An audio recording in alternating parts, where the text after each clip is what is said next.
char. Notice just immediately that we've actually got a rifle as a weapon.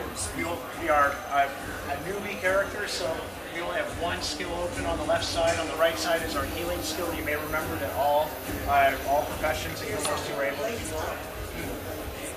We're gonna run through here. We'll see that this is actually an area called Slopestead, a town right outside of Black Citadel, the Char's major city. And about 200 years ago, the Char came down into this area, and we're trying to take back their ancestral lands, and we're trying to overthrow the humans who had held the city of Aswan.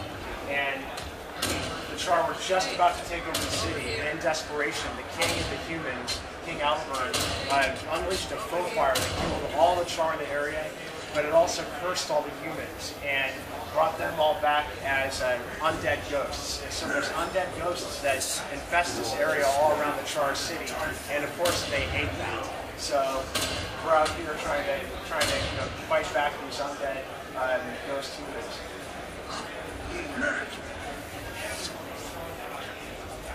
Need your help, soldier. Tribune Brimstone has ordered me to the crypt. Torn up to make it. What's so important looking to Tribune's there? Ghost Dubarity is far more powerful than we thought. His army just broke through our defenses. Redlock's about to fight him head on.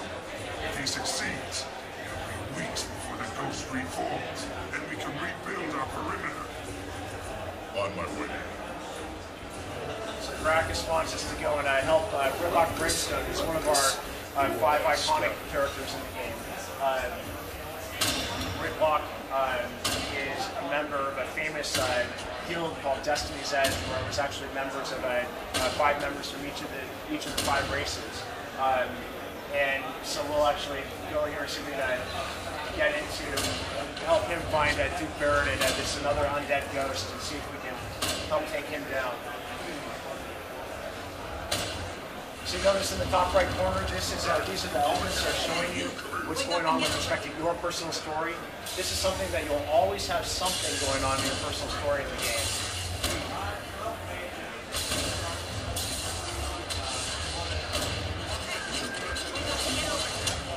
So notice here, Matthew actually just started using his net shot. I didn't tell you about this before, but we actually changed up just recently. We're always iterating on the game. We're in development, so we're always making changes and trying out new things.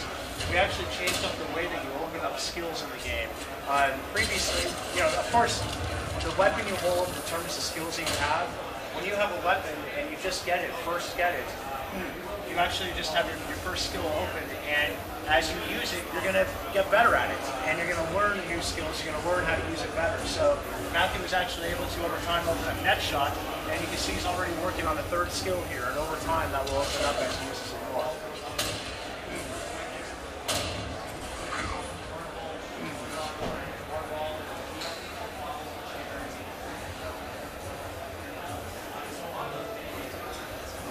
Alright, so let's head up and go and join up with Redlock. You go on, I'll be right behind.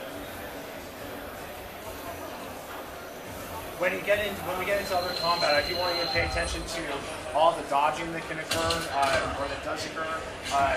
When you dodge, we actually changed up some mechanics as well from the recent build too, to make it such that dodging is even more impactful than it was before. Before, if arrows were coming at you, you could dodge out of the way of them. Now we make it so it's even better, even when melee attacks, where dodging can actually make you invulnerable for a split second, and it really kind of makes that dynamic element of combat and really brings it to the front. You have to be completely on your toes. This is about positioning and action orientation. It's not your typical MMO where you're sitting back and just pressing the 1 key and standing still as your spell casts. You're actually in the thick of it.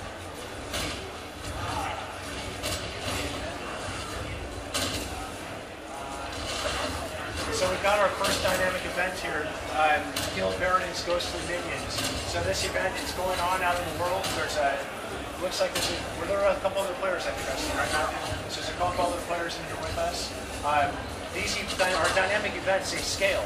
So remember that we want more players to be here, more players are here, These events will scale up in difficulty. We'll end up with more bad guys that will come out. They may actually have abilities that they wouldn't have otherwise if there were fewer players on the map.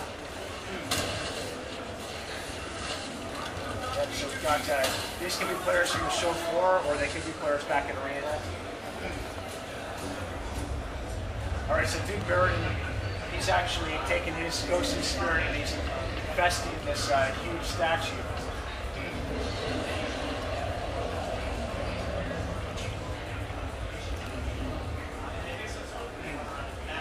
So this is a perfect example of what we like to do in our tutorials, where you're not just killing your 10 rats. You're actually you put you in front of a significant boss right from the beginning, give you a chance to really see. And the encounter like this actually has a number of interesting components that you'll learn over time.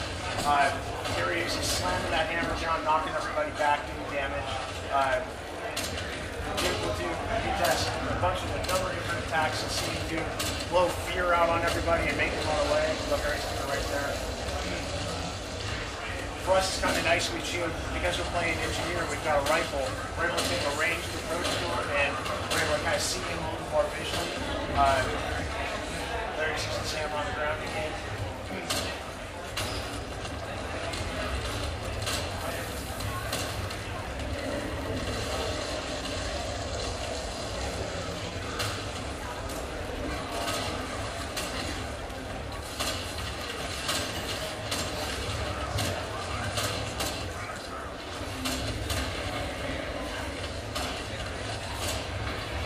Notice these red circles on the ground. The Duke just hit the ceiling with his hammer, knocking stones from the ceiling. They're coming down and landing on top of all the attackers.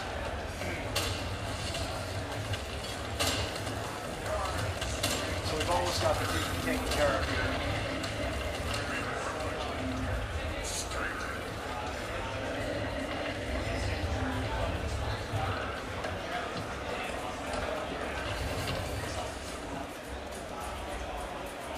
Yeah, Matthew, let's take a look at the scout report.